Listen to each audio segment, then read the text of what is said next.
Welcome back to another live stream. Hello. Derek's got the hair. I've got the hair. You got, I don't you think got some it's more,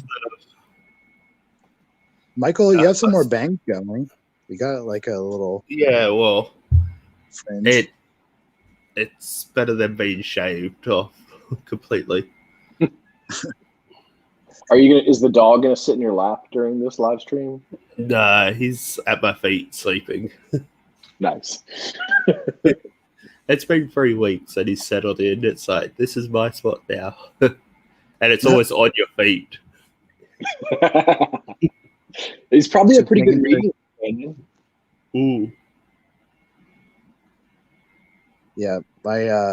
Speaking of COVID hairstyles, my children are just becoming their whole face is becoming more and more square because we're just like month after month trying to give them haircuts. And I'm looking at like my mom for a Christmas present sent us a book of like all their baby photos and kind of like a collage of their life so far. Ooh. And I was, man, their hair looks so stylish in those photos. Like, what's happened? Oh yeah, we've been like, all right, you're good. You haven't been cutting it with a bowl. They're getting close. They've got it's totally a visual procedure. We're just chopping on the line, and I'm watching I'm imagining my hairline receding. Maybe it's all an apocalyptic dream. You know, Derek, don't show your receding hairline like that. I was like, I don't like this. I know I've probably mentioned this, but I don't like this new reality where I can see myself the whole time in any social thing. Because as soon as he says receding hairline, I'm immediately like, hold on, wait. Oh, gotta check my hair. Yeah. Exactly. Yeah. My yes, brand. we're all old. What did you say? We're all old. Old, except for Dan. He's only Getting like older. He's in his mid-20s at least. I only appear that way. I actually watched I attended a literary event last night. One of my favorite novels of all time is Since I Laid My Burden Down by Brontez Purnell, and he's just coming out with a new book.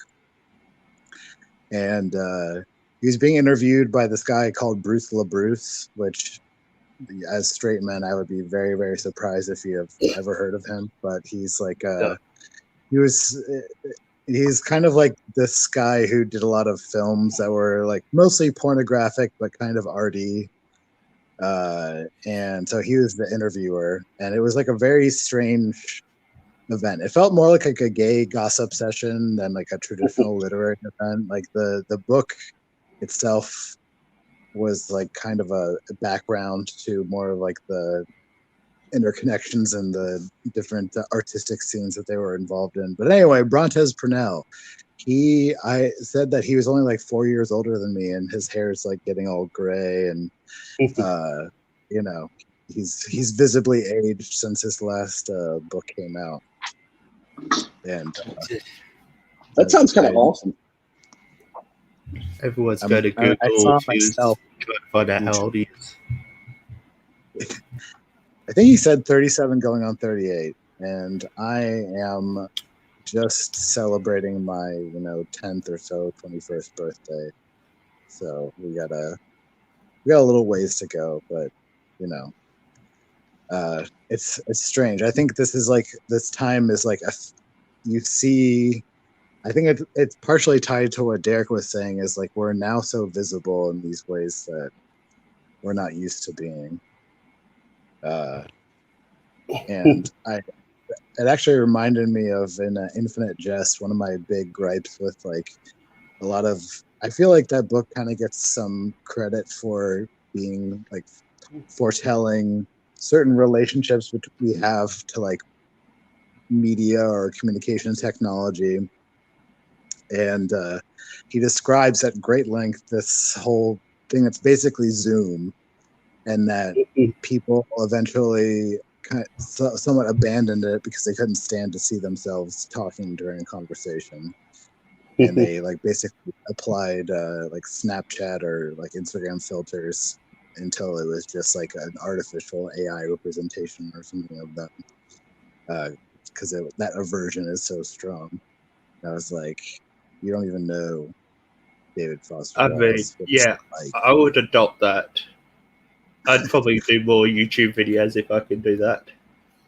I get like a weekly reading series, and there's a couple people that do that. Like they have something called a face rig, and sometimes it's just like an anime cartoon, but sometimes it's like almost like a shape that shifts in how you talk. I always think they're really cool, but David Foster Wallace is very wrong, as you said. I mean, because he misses selfie and selfie culture entirely, and that there are plenty of people that would love to look at themselves, all day. You know what I mean? Like, so yeah. Wrong way. That guy over there. No.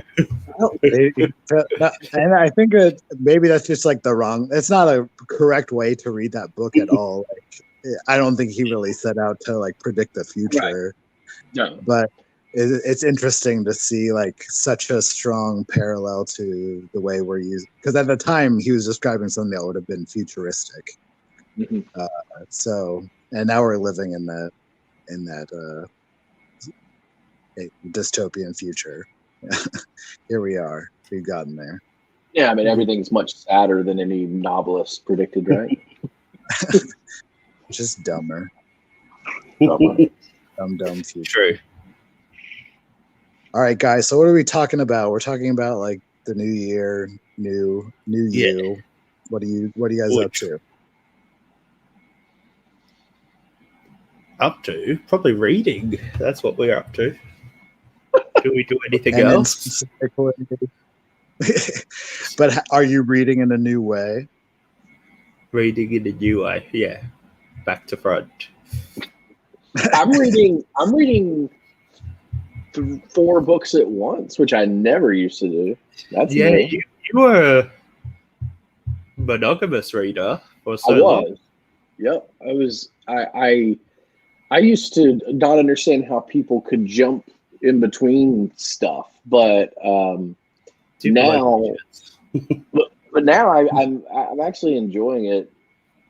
It happened because my book buying obsession got real bad in 2020, and I made myself like for real pause, probably around November. So it's been since then that I haven't I've bought, some favorites and stuff I really want, but nothing like, I would just be up at like midnight and bored and depressed a little bit and would just grab 3 books, like whatever. And I think a lot of people kind of went through that. So my stack really rose. And because of that, I had for the first time, like the most, like it was kind of hard to focus on reading because I was like, I want to read the next one. Like I felt like an addiction to the accumulation process, to the idea of that next book and reading. So I did this thing where I just I have like 4 times a day that I read, and they're a little bit, one of them's only about 20 minutes, one of them's only about half an hour, and then the other 2 are about an hour each. And so I broke it up by then to where like at the same time each day I'll be into one of the books, and I've kind of liked it. Like it also has allowed me to give up on things like quicker and more efficiently, like things that just aren't working for me for whatever reason. Like I don't feel as bad, whereas I used to. I mean, I would not finish. I mean, not as often as most people, but I would not finish some and just never talk about them. But like now since I'm reading 4 at once, there's at least 2 of them that I'm really addicted to and want to get to. And so it makes the process of reading like the ones that you don't like as much, it makes it kind of like easy to just let it go, I need to get into that habit. I think I'm normally reading a full book I don't abandon that often. which is probably not a good thing. I'm the same way, Michael, but I'm moving more towards Derek's direction. Like, I think the book that made me feel that way the most actually was what was it called? Vengeance is Mine, All of Us Pay Cash, which Derek and I had originally planned to read together, but we both read it independently and both ended up not really liking it that much. And that's saying something for me too, because it's basically just about Guy's dick. Yeah. Some guy's dick. I could read 100 books about that, but yeah, it's fun. The style and what its whole trajectory. It was obvious from an early point that I was like, it's not going to get any better. Yeah, and or I'm not going to get any more out of it.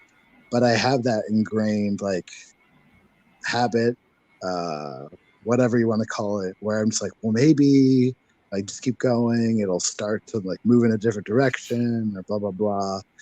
But, I think there is actually an identifiable point in certain reading processes where you can be like, no, this just isn't for me anymore. And just like the overwhelming awareness of my own mortality and the finite time we have on this earth that, is just typical of the times we live in right now. But I'm just like, how many more books am I going to read in my life?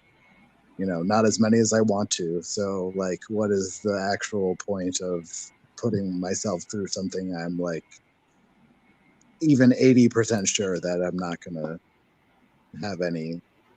Have you tried to calculate? No, I'm bad with numbers. I don't do math. I once did it. It's like if I have 50 years of reading and I read 100 books, that's only 50. That's only 5,000 books. That's not many books at all. Yeah, and I don't. Mine is pretty low. I know, Michael. You said that your count was down this past year. I always set myself like an achievable goal so I can feel like really good when I surpass it. And what book? I think, nailed it. That's my Goodreads goal. Is one book. I just set it up to spy on everyone else. I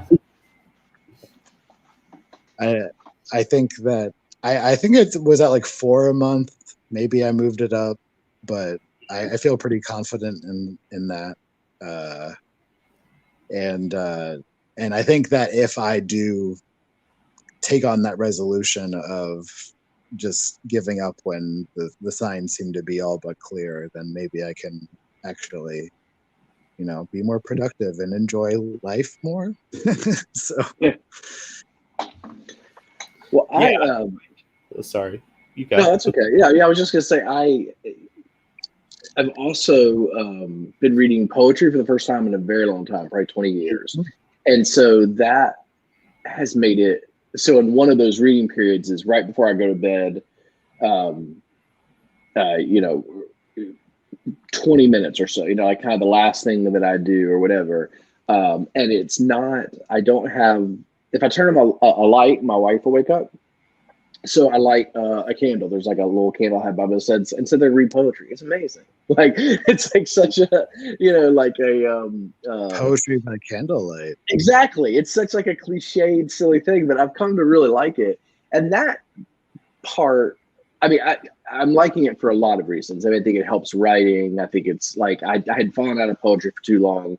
But one thing that's nice about that is you can go through collections, obviously so much faster. And get that sense of, I finished this collection or I finished this poem. One thing I did in January was I read The Wasteland every night. So like as soon as I ended, I had to go back and read it through.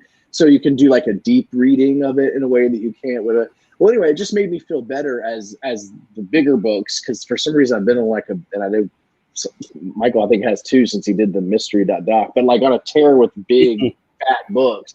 And that can be hard in the sense that like you're never finishing it, just like it's it's a lot of work. So it's nice to have the poetry like as something else. Yeah, something be like, I finished this. Get out of my face. Yeah, like I know how to read still. It's possible. Nailed There's it. something amazing about finishing a book like Mystery Doc, which is 1,600 pages ago. Yes, I've completed that.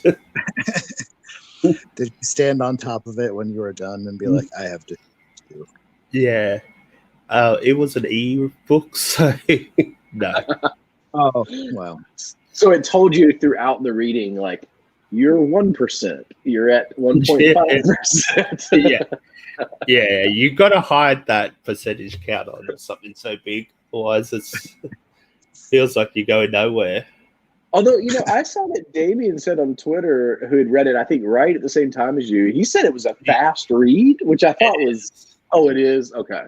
Yeah, it is. Is it like a page turner? Is that what you mean? Is that what you mean by fast read? Like, or is it just not super complex, like, language?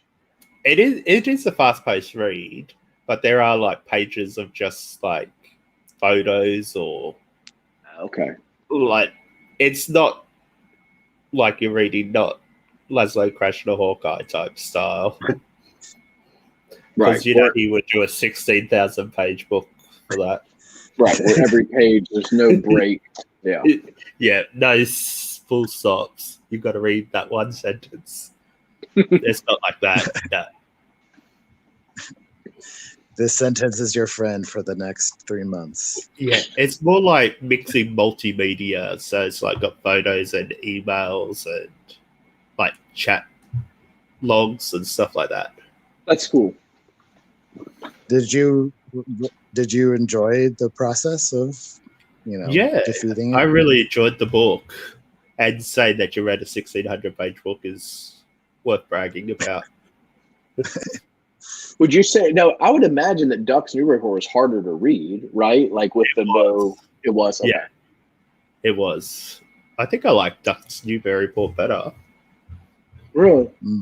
Have you read it? No, man, I have not. I don't have much desire to.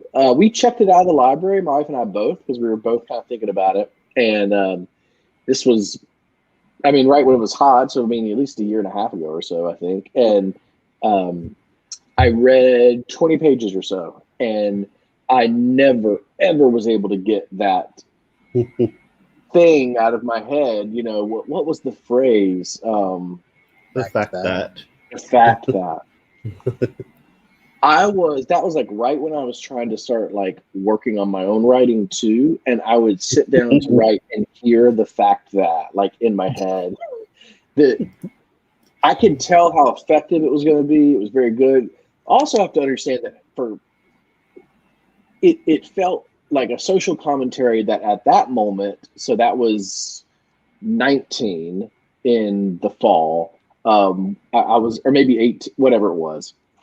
We were still in the midst of the social moment to where I felt it was hard to look at something with any perspective, and that's what it was going to ask me to do.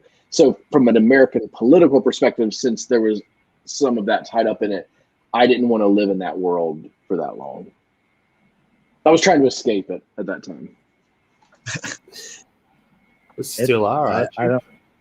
Yeah, and here we are in America still. Yeah, everything's just worse. Like kind of on that same the same theme. One of my 2021 resolutions is just to read this book, The Book of Disquiet. Aren't you reading that now? See, Derek's reading it now. Oh yeah, Derek's reading it now, and he likes it. I'm reading it now as well. Michael's reading it now. Did you not join in on the fun of doing a buddy read of that? I think that I think I was aware that you were both in progress with it, and I've had it for a while. And this was like back when travel to different places was still possible. I think I got this on a work trip that I went on, and I tried to like check out at least one local bookstore, and I like knew just a whisper of its reputation, and it just looks cool as hell, the actual physical object. And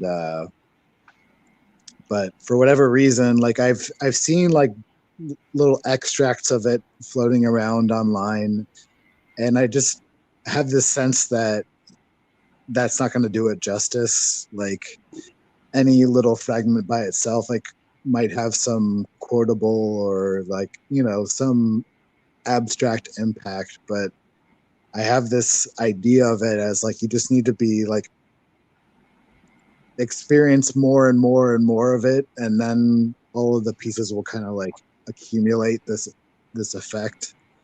There's so like no individual snippet that I've read has been like, wow, gotta start reading this book. But just that its reputation and what I've heard about people who are either reading it or have read it makes me suspect that it's something that's going to be worthwhile. Just for whatever reason, it's not something I can like get super pumped up about starting. What are you thinking about it, Michael? I think there's a lot of segments that you could probably highlight the entire segment because it is broken up into those little things. And I kind of like that, the way it's broken up, because you could probably do one a day for however long and just get a little piece of his amazing writing every day. That's exactly where I'm at. I actually don't think that there's a reason to sort of plow through it. I mean, I think that it's a really nice thing to have on a side table of a place that you're always going to be at some point in the day, pick up, look at. I mean, it's hyperbole, but it's got a religious text quality. I mean, especially like an Eastern religion almost, even though, I mean, you know, Hosea is not from the East, but it has the way that the Tao is kind of broken in, you know, these little like really digestible things. There's not or at least so far in reading it, it's not building up to anything. You know, any 10 pages would be fine taken out to explain what it's about, if that makes sense. You know what I mean? Like, and you may have favorite, like I have little things I've highlighted just because those were particular personal favorites, but the mood of the thing is immediate. I mean, you immediately can see it. And I watched 2 reviews, the Better Than Food review, and then another one that I'm having trouble remembering, and I apologize. But both those reviews talked about how much it disquieted them, right? For lack of like how much it knocked them out and whatnot. And so I was expecting that, and I kind of like feared this work and felt weird about it for a long time. But now I realize I think that's only if you read it straight through and you're like, I'm going to finish this in 3 weeks. Well, yeah, then you're going to live in a very depressing world for 3 weeks. Yeah. It might take you a minute to get out of it for sure. But I don't think it's actually depressing when you pick it up in little chunks like that. It's kind of like nice, you know, like you just, like Michael said, you're just reading some beautiful writing, you know, like, and since that's how it was written too, it's not like it was written to be, you know, it felt like it was written for him, you know, like almost a practice writing for his poetry. Like, so by doing it and having this kind of private literature, it doesn't feel like I'm supposed to plow through. Yeah, what you were saying about the comparison with a religious text, like that's another perception I kind of have of it. Oh, I know where I got this. I got it in Minnesota because I saved the brochure for it's beautiful. Prince's. You can go tour his properties there. But anyway, like since it's divided in those like small passages, and I was raised Catholic and am recovering from that fact. But like this, you know, there's this idea, or like in certain Christian religious cultures, of like sort of this sacred text, and you like read a little passage here and there, and you don't even know if it's going to align exactly with what you're going through at the moment. But sometimes there are like these like coincidental resonances, like what they're describing in this little fragment just so happens to like line up with something that happened to you that day, and you feel like you can maybe put it in perspective or something like that, because I don't know, just the style of it sounds similar to that of a religious text, and the way that you're describing reading it too, like, you know, reading a chapter or of the Bible a day or something, as certain people do. But then the other thing is like it has obviously like huge popular appeal, like in right. I think there's even like an airport, not maybe named after him, but like a statue of Fernando Pessoa is like in the main airport in Lisbon or something like this. It's like, you know, he's their dude in the literary scene, so it must be like, you know, something that a lot of people have gotten something out of. So yeah, seems cool. I mean, like, yeah, and I can see how it could be the kind of work that you would spend your life studying too. So I think that it's gotten popular as well in theory and in critical works and that kind of stuff, because I think the depth is probably about as, you know, unlimited as the imagination, to where you could take all the things. So that's the way it's sort of written, is to let interpretation kind of take over and run wild. So I also think part of what's boosted its lore is just how richly it can be studied. You know, it's not as if you finish it and put it down and then you're like, okay, and I read that, you know, I mean, it sticks with you. But you know, picking that up has been one of the books. And then Poetry at Night, you know, so you see how like those things are, it's kind of nice to not know. The only negative I'd say is that, I mean, here in America, we can't really leave our house because we're doing obviously a bad job with all this stuff. So I do tend to be in the same moods all the time. For instance, like at 3 p.m. is when I happen to read Book of Disquiets, right? When the kids get done with virtual school, I take a little break from play and work on the computer, and I just sit there and I'll read that for like maybe 20 minutes. And because that, like, I'm tired at that point of the day, right? I'm sort of like a little spent, you know, a little over it, and I feel sort of those same emotions creep in. It might be interesting for me, you know, to switch up when I read the different texts. You know what I mean? Like, to see if that is affecting the way that I'm enjoying them as well. Although for him, I can't see how. I mean, I think he's going to depress me no matter what, you know, what time of day it is. Do you want to wake up and look Fernando Pessoa in the face? No. Absolutely not. Just before you go to work. So do you guys make big, like, year reading goals? I don't think I've even known that. Go ahead, Michael. Yeah, just for me, I just plan to like do some more rereading than I normally do, because rereading is something I neglect. So I want to do that, and I want to try and tackle bigger books, like, which I did already, but I'll do more. That's pretty much my goals. Is that? Do you have any specific books in mind for rereading? No, not yet. I'm terrible at planning. Don't have me. It'll be whatever I feel like at the time. What about for rereads? Do you have anything you've thought of? That's what he just said. Oh, I thought you said big books. Sorry. No, I don't know about big books either.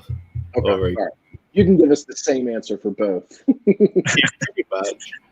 This is why I don't plan my reading and do TBRs, because I'm terrible at planning. Like, I'm in a book club and we meet next Thursday, and I haven't even started the book because I haven't felt like reading it. What is the book? Just Shruggy Bane. My wife just finished it and would not stop on it. I mean, she loved it. I mean, I didn't have much interest in it. I saw the back cover, you know, and obviously I think it won the Booker, maybe? It won the Booker, yeah. Won the Booker. But she never does this. She finished it and then she went back and read like I think 2 different chapters. She was like, "Those are my favorite parts. I wanted to read them again." So What? at least from her, you got a strong endorsement. Ooh. I've Well, seen. I'll read it and judge your wife. Yeah. Please do. What about you, Dan? Do you make goals usually for the year? I don't usually, although I'm in a bit of a similar situation.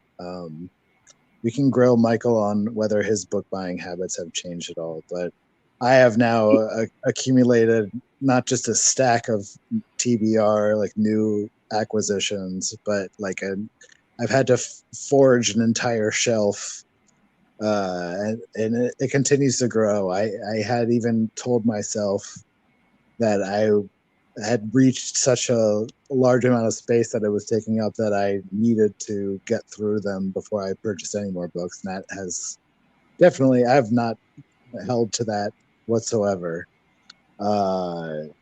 So I think because I have this like physical reminder of all the things that I've recently acquired but have not even started, I have started to set some goals to get through them. Like I have to trick myself with another set of arbitrary goals to meet the first primary arbitrary goal, which is to not confront why I'm purchasing so many books and instead just read the ones that I bought, So anyway, one of the arbitrary goals I've set, but not really, because it's kind of in line with what Derek was saying, is kind of diversifying the types of books you've been reading. And I've been like straight fiction for several years now. I've become more interested in nonfiction. Part of it, I think, might also be linked to just like not a bad experience in grad school, but an experience in grad school which made me like hyper skeptical of academia. And so, but anyway, I've decided to confront my ignorance of history, and I really want to engage with more works that like dive me a little bit back towards more of the immediate past or just different locations. But the one that I'm reading right now on that is The Philosophy of Anti-Fascism, Punching Nazis and Fighting White Supremacy by Devin Zane Shaw. And I mean the title alone is what really caught my interest for sure. And just by chance having started it around the same time as what happened in Washington D.C., which is like a gigantic white supremacist rally that broadly cast a light on the way white supremacist ideology is supported by many of the institutions it was supposedly there to attack. I don't know. I don't want to like go too far along just commenting on that one recent event. But anyway, the funny thing to me so far, even though it has literally says philosophy in the title, I was expecting somehow more like historical book or an analysis of like social movements or different political ideologies and how they manifest themselves in U.S. politics or public discourse. But it really is like deeply grounded in existentialist philosophy. So in a way, like it kind of like harkens back to like freshman year in college, Dan, when I was like trying to be cool and deep and reading like Nietzsche and Sartre and like existentialist philosophy and figuring out that everything was bullshit and blah blah blah. But it like takes it very seriously, and it makes a case for like being deeply politically engaged out of what is often stereotypically a philosophical tradition, which is just like nothing is real, like everything your parents taught you is a lie, blah blah blah. This is really making a very sincere case for, if we claim to have certain moral commitments or beliefs that certain things are right and wrong, and people should have the freedom to live their life as a person who has the freedom to, just imagine a sustainable future for themselves, and then that also implies that we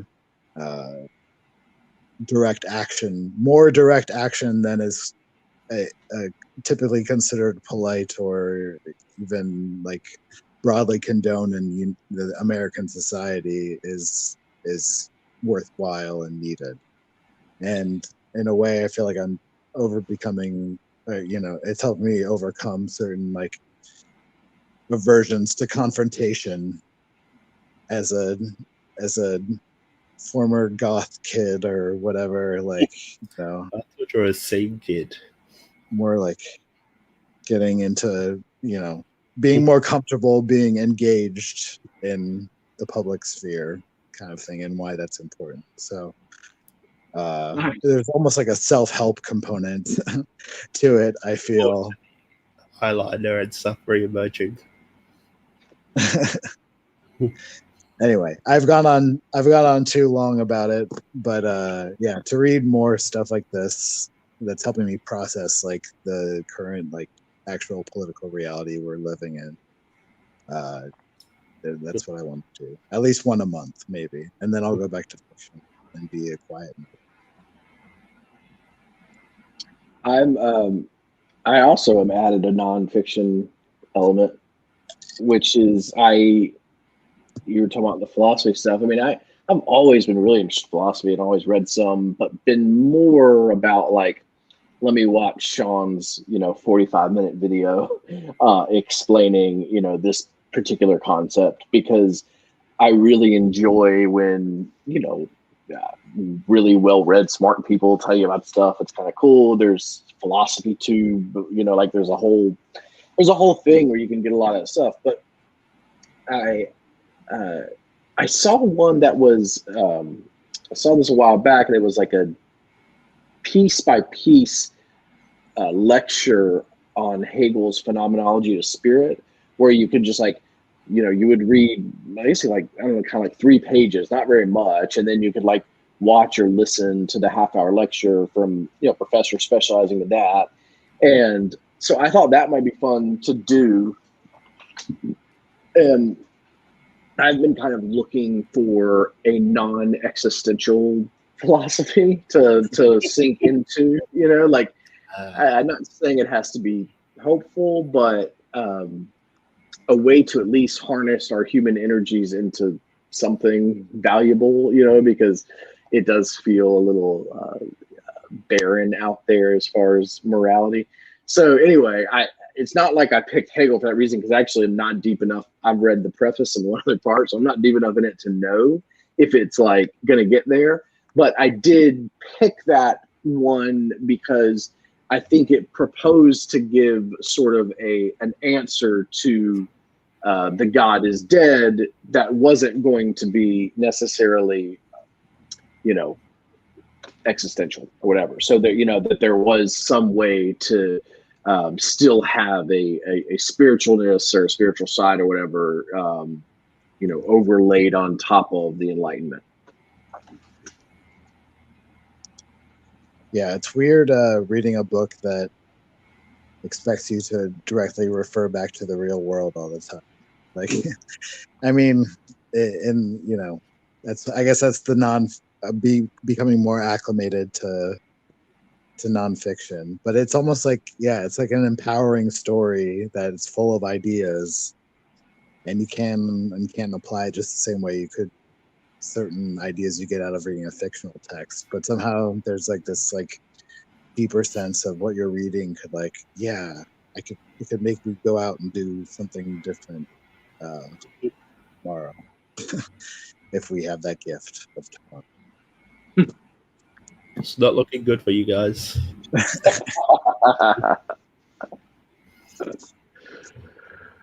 I'm also going to read JR with Dan. That is our 2021 reading goal. JR. That's 50. Yep. It's still on. Yeah, I am excited about that. I think we're doing that. I think we're doing that in March. Just that new edition. Yeah. When did that come out? Is that why it's so popular at the moment? Yes. So new NYRB put out JR and the recognitions in November or around then, and so there was reading groups all last year. 2-month review did JR, and I think it was just in conjunction with that re-release. Before then, I've had copies of both. I've never read JR. I have petered through it, but never read it. I had read the recognitions, but long enough ago to where I hadn't remembered much. But I've had copies of both at different times, and then would whatever happened, I don't know, lose them or whatever. And I moved a ton in my 20s and lost like whole parts of my collections and stuff. But they were basically out of print. I mean, you could still get them through Donkey Archive, I think. Like, it's not like you went to the page that said out of print, but then you would like look around on eBay and they'd be going for $350. And so I don't know. It's just not clear. Like at the end of Donkey, like I don't think they were like fulfilling orders or something. I don't mean at the end because they're like, still going. But the founder, was the only I think person working there. At the end. Now there's a new life in it and everything else. But so anyway, I mean, I don't want to say it was out of print and it not been, but this renewed the interest and it also made the book super accessible in a way that it definitely wasn't. I mean, these were filling up end caps at bookstores where it definitely wasn't doing that before. And so I read the recognitions, which we talked about, and I didn't, I don't think I'll read it a third time. I mean, I'm glad I did the reread, but so anyway, I'm excited to do JR because I think that its themes might hit better for me. I'm a little more interested in the structure that he's doing. The recognitions was, to me, very, very dated in this culture of sort of like 50s faux American optimism that is not working right now for a reader, to me. And the book's not optimistic, but the world it's, portraying. Yeah. The J, that is what appeals to me more about JR is, as I understand it, there's a lot of satire on American capitalism and all of the ideology that comes along with that, and that, of course, appeals to me. That's fine. And I was actually thinking about that recently. Like, what is it going to look like? I've never bloody read a book that's that long, and it's going to be interesting to see how, if by the end we're like even making coherent statements anymore. Infinite Jest is that long, right? Or is it not quite? What's that? Infinite Jest is that long, right? Or is it not quite? I don't know the exact comparison, and maybe I have this feeling too that this one will go by like a bit more smoothly too, since it is like largely dialogue. Yeah. Maybe that just like keeps the pace going. That's what I'm imagining. I mean, when you flip, like the recognitions is longer for sure. So this is 768 pages. The recognitions was in the 900s, smaller font, it looks like, but also kind of like you were getting at, like when the dialogue gets choppy, you can see how it would flow pretty quickly. Like it's not huge, long paragraphs throughout. So I actually don't think it'll be, I mean, it's a big book, but I think Infinite Jest was probably more words, probably harder. I just said that one because that's one you read last year, right? I believe in us. I know we can do it. Speaking to the audience who's losing faith in our long capacity. We're getting old. We've got too many books we need to read. Yeah, that's true. What about Michael? You're not planning anything, you've said. So what are you reading right now? That's not Shuggy Baby. Oh, I'm not reading that, no. I am part of the the group, the Invisible Cities group, where we try to read books from around the world. And each month they pick randomly 3 different countries. So my goal is to try and read from every country picked, but not always. But so in January there was Argentina, Morocco, and Japan. So I tried to read a book from each country. So it's kind of like a reading goal, but you get to pick whatever you want pretty much. And obviously I'm going to try and pick translations, but some people don't. So for me, I just want to read more books from around the world, and it's something I do anyway. And this group just means I'm picking countries that I probably haven't read books from before. Although I have read books from all 3 of those countries. Hopefully it'll push me down. I would guess Argentina would be a top 3 for you. Yeah, probably.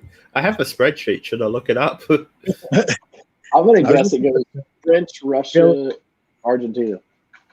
I feel like probably. Argentina is like a cheat for this particular threesome. I think we're all agree. Well, Japan can be too, right? I mean, I feel like I've read a lot of Japanese. I mean, I don't know if I've read Moroccan. I don't know if I've read anything. I've only read one author from Morocco. Who was that? Do you know? That was what's her name? Leila Simanin. Why do I pick translations? I can never pronounce people's names. She's the woman that wrote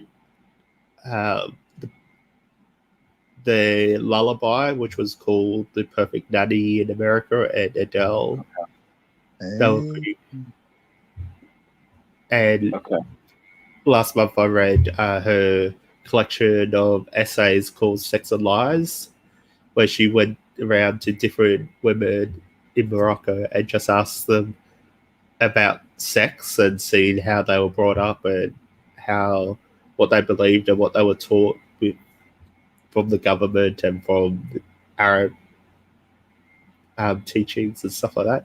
And just see how they felt about it, because a lot of them don't talk about sex, and as she just had an opportunity to just ask them and find out, which was really interesting, like looking at the law and looking at their beliefs and seeing how it reflects on their lives.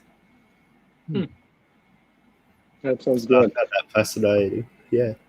I just looked through a list of Moroccan authors, and I didn't see any. I don't think I've read one.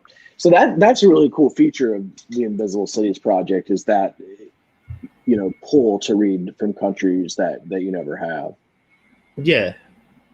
So that was the idea. Is just let's explore the world because we can't travel, and let's look at books in different countries. We can imagine. I think Sydney Maine's Irish, so that's another country. There you go. Have you guys seen this? Oh, no. Yeah. Now, come on, can you get the light to stop reflecting off it? Oh yeah, how do you do that? Joan Orpi. Joan Orpi. I have not seen that. Extremely long. It's a open letter. Just came out. It's The Adventures and Misadventures of the Extraordinary and Admirable Joan Orpi, conquistador and founder of New Catalonia. It's like a ton of words. But it's a fictionalized and apparently fabulous tale of this conquistador of New Catalonia. But I'm really excited about this because it's the only Catalonian literature I've read is Rotoreda. So I love Rotoreda, but it'll be interesting. This is like a contemporary work, so I'm interested to read a contemporary work, with, in that region, with that language. Obviously I'm not reading it in the but and seeing like where it connects maybe with Rotoreda, if it does at all. Is there something that makes it Catalonian, in itself. But that is my next one that I'm going to read after I finish the Crash no Horikai. I do have a question. Do you follow Chad wherever he goes with your reading journey? Yeah. No, I've got some open letters from last year that I have not read, that I'm not on. But I feel like all your reading is like influenced by Chad Post, because you mentioned the 2-month review already. And I mean, I think he's got the donkey connection, right? So that has my favorite critic is Stephen Moore, who like worked there at Donkey and helped bring about Markson and all that stuff. So I think that I do have, he's a few years older than me, but I think that he has worked basically in the same area of literature that I love for a long time. And so it's not surprising, I guess. Someone needs to draw a map of every book you read and trace it back to Chad. I do come up with some of the stuff myself. Thank you. The Crash no Horikai. I reckon we could trace it back. Like Crash no Horikai, easy trace back. That's an easy trace back. Okay. I think he's like bro lit though, right? Yeah. Yeah. I mean, there's an algorithm out there, the Derek algorithm. Yeah, 100%. We'll figure you out. Speaking of country-specific reading, one arbitrary goal that I set for myself last year that I never made any progress on is I want to start reading books that have won the Akutagawa Prize, which is like the big deal prize in Japan. It's kind of, compared to any country's top literary prize, I guess. But one thing that's kind of interesting about it compared to like the Pulitzer or Booker or whatever is it's awarded twice a year. It's supposed to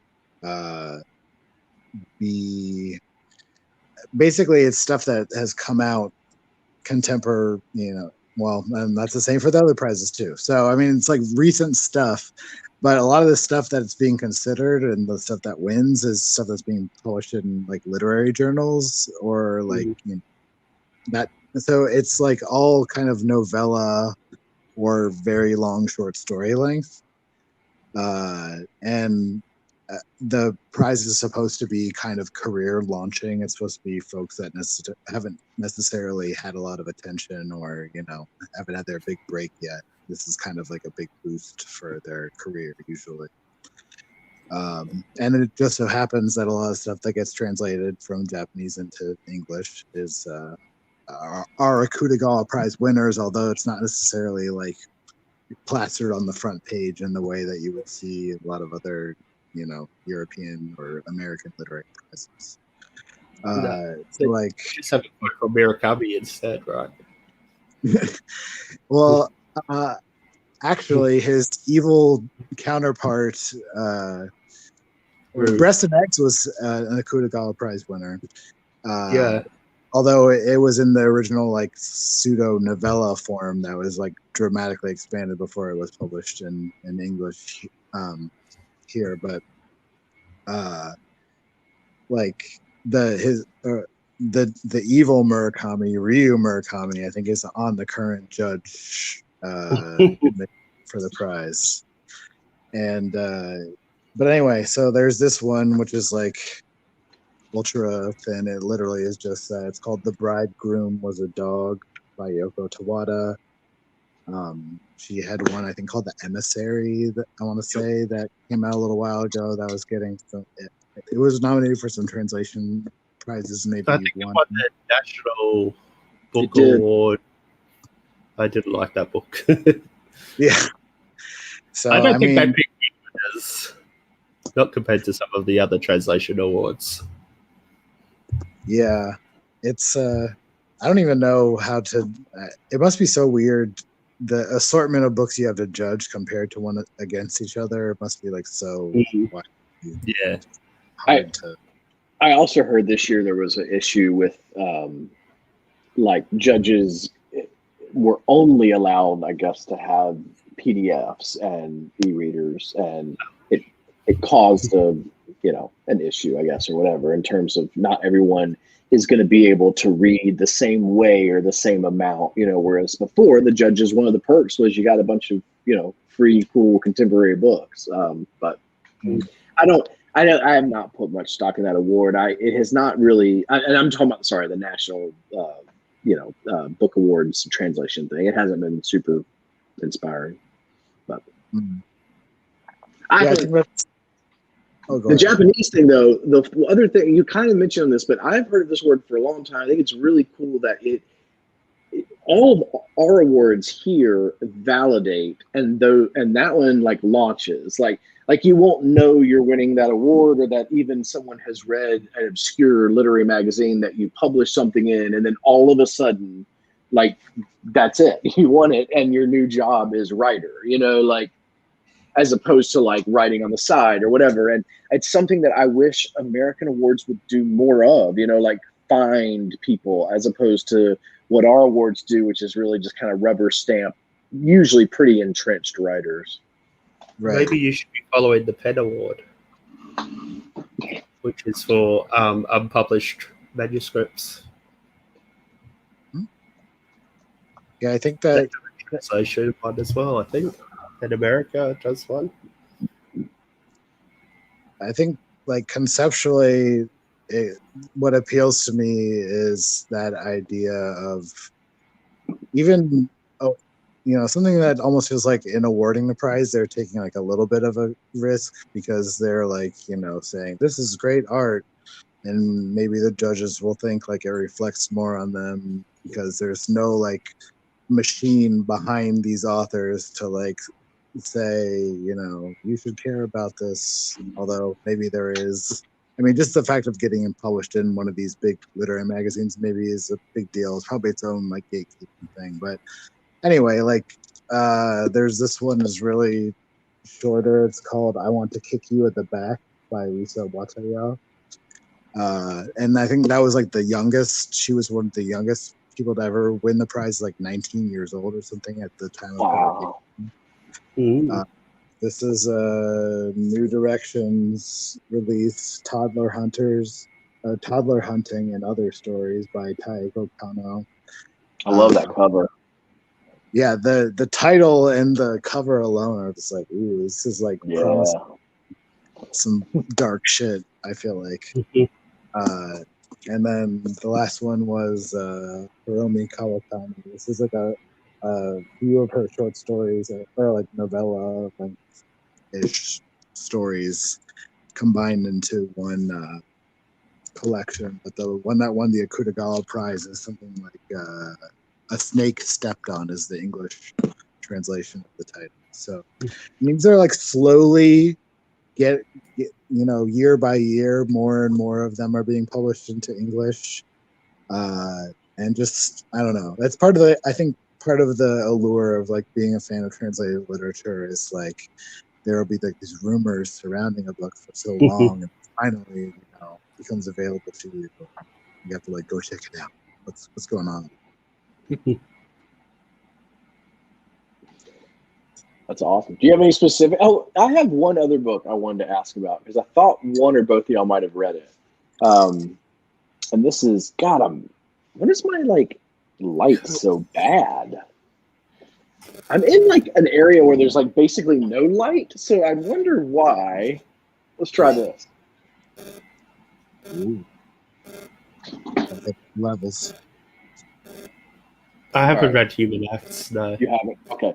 I've read all her others. All of her others? Okay. Well, I'm excited about this. You want to read The Vegetarian? Is that what you said? Yeah. Yeah. Well, Michael, get this one and we can read it together. I probably have it on my shelf somewhere.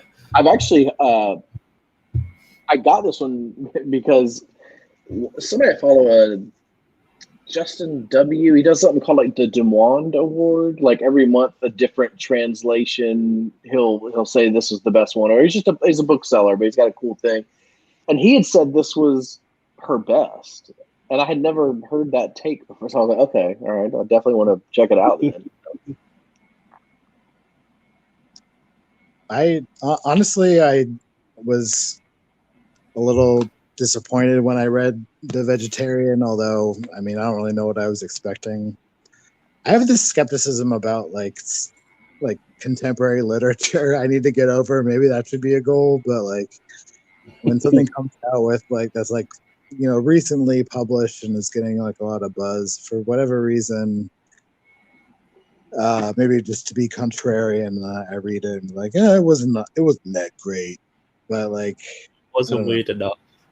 I honestly kind of do feel that way about The Vegetarian, but also there was a scene where there was like a baby being abandoned in its crib. Maybe that was like too stressful at the time when I was reading it. I was like a new parent, so maybe it's my own psychological trauma that I'm. I didn't love the book. I think that I think what you said is partially. I mean, I think it's legitimate that a lot of times the books in translation that get so much buzz like that. I'm thinking of like Convenience Store Woman, The Vegetarian, even. Breast and eggs. What were you going to say? Breast and eggs. Breast and eggs. Maybe. I didn't think it got as much. It wasn't. Well, maybe it did. Well, some of them do carry through on the hype, though. I mean, I enjoyed Breast and Eggs, and I enjoyed Convenience Store Woman. So it's not even. I'm not like even that contrarian, but for something really rubbed me the wrong way, I guess, about The Vegetarian. I don't know. Well, what I was excited about seeing something else was I felt that it seemed like an author's work that would be most palatable for a larger audience, but that there might be something dark and deeper within the author. Like that it seemed like something more could be unleashed. And that's why when somebody said, "Oh, this book's really, really good," somebody who's, it's like, okay, let me see if like maybe this is more my style and this one will get weird the way I want one or the other one to. Yeah. Maybe the fact that it didn't break through as much as her other one. Exactly. Like, this is where she like blew people's minds. They couldn't handle it. Yeah. What about your writing plans, Derek? I'm just keep doing it. That's a good plan. Those are the plans. Yeah, that's not. I need to develop that plan. I do want to review more books this year. I have one book review coming out in May. One thing that's kind of I've found is that the book reviews take even longer than like fictional stories when it comes to publish, because I guess just the cycle of wanting to time it up, with like a launch or a release, and I just don't think about that kind of stuff. So I got a book, it was a contemporary book and I read it and I loved it, and then I like submitted it, and they were like, "Yeah, well, we'll do that in May." And I was like, "May? And I don't even know how I'll be here in May." But I do want to do more book reviews. I just have very low confidence with that, and it's like I don't have any problem putting my crap out there for fiction, but the critical work, it just seems to require like a memory and a knowledge base of so many other works that I don't have, where I think I'm just a little insecure about it. But so I'd like to develop that a little bit. Practice, yeah, exactly. Yeah. How about you, Dan? Oh, planning to do any writing? I've been thinking about it more. Maybe it's just another. We'll just all blame it on. I'll blame it all on COVID. But I know that I want to try it before I die, and who knows when that might be. So maybe I should start sooner rather than later. Yeah, start on AO3. I'll just maybe I'll learn more Japanese, and then I could submit my work for the Kudogawa Prize. And something that length maybe seems doable, but that is something that's been more in my head as I've, literary events have become a little bit more accessible in the past, million years. So it feels like, but there's a lot. It feels like there's a lot more like floating around in the easily accessible online discourse about different people's writing habits and approaches. And like I said, Brontes Purnell is a writer I really admire, and he was talking about like doing it in 20-minute bursts, like 4 to 5 times a day. There's the famous Cesar Ira routine of like, I don't know, maybe I need to come up with like just the right Oulipo constraint that will like, yep, like whatever weird rule I can make up for myself to like get me to actually do creative output of any kind. I would also like to record more YouTube type videos at some point, but Lord knows get my acting. It's not a hold our breath. What about you, Michael? I'd like to write. I don't know. I need to get back into the habit. I used to review every book on my blog and just have that there.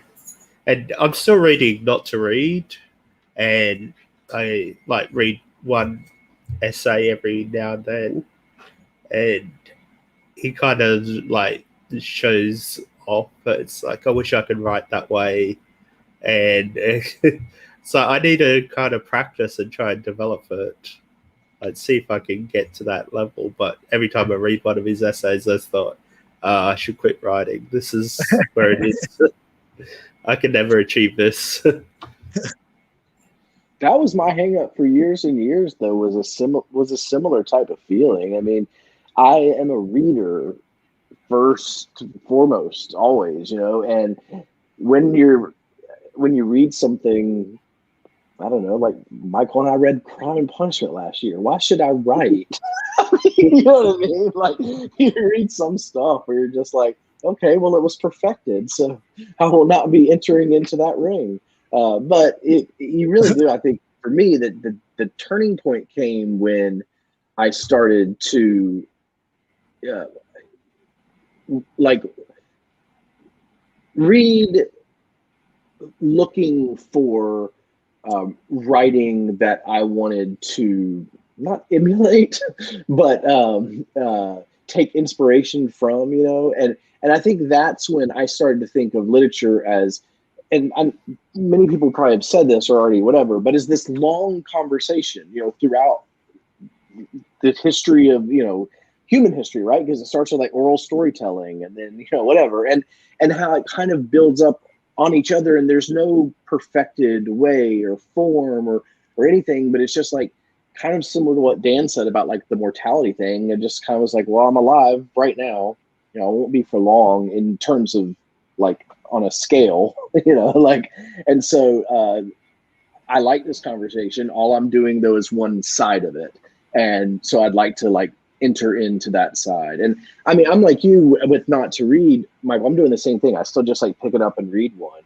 and I think there's probably no better like critical work or look on books written in the whole world. So there's no reason to compare it to that. You know what I mean? Like, because if that were the case, we could only read, Zambria talk about books or whatever. Although say this, I have not bought anything. He doesn't sell you. Do you know what I mean? Like, that's not really like the nature of the reviews. And that's something that I find that I'm having to work on, because my inclination is to just throw a bunch of adjectives into the stew and hope that someone else will be like, oh yeah, I want to read it too. He does something that is way more impressive, which is like get you into the sense of the work and talk about sort of where he was at.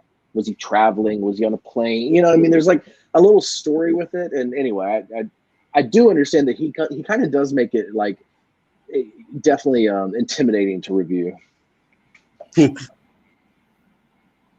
Yeah, We but that's the need goal. people to aspire to, just set the bar high. Yeah, his mind at the moment is I need to write like that. I need you to too. That would be yeah. I need you to do that also.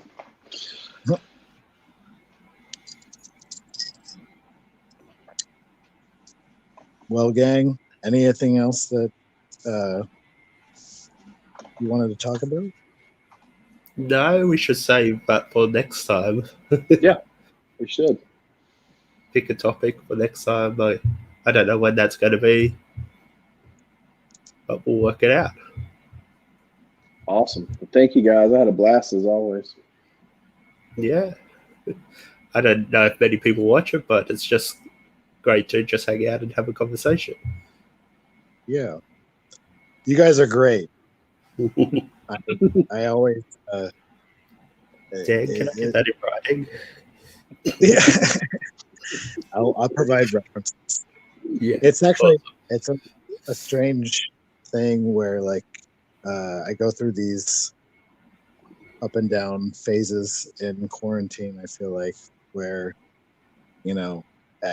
I just get so cloistered in my own immediate environment. I don't feel like extending out or projecting my voice void or whatever. But then as soon as someone asks me a question, I'm like blah blah blah blah blah blah blah. I was like, okay, I guess I must really need more human contact and conversation. So yeah, you guys are great. Yeah, I mean, I think that's what makes a conversation the best format for it too. Because it can just kind of come naturally, and it feels like that's what I didn't always get with BookTube and something. And so it's nice to just have this to be like, I'm going to talk about books tonight, because certainly I wasn't going to talk about books probably in my regular life, regardless pre-quarantine, but now no chance.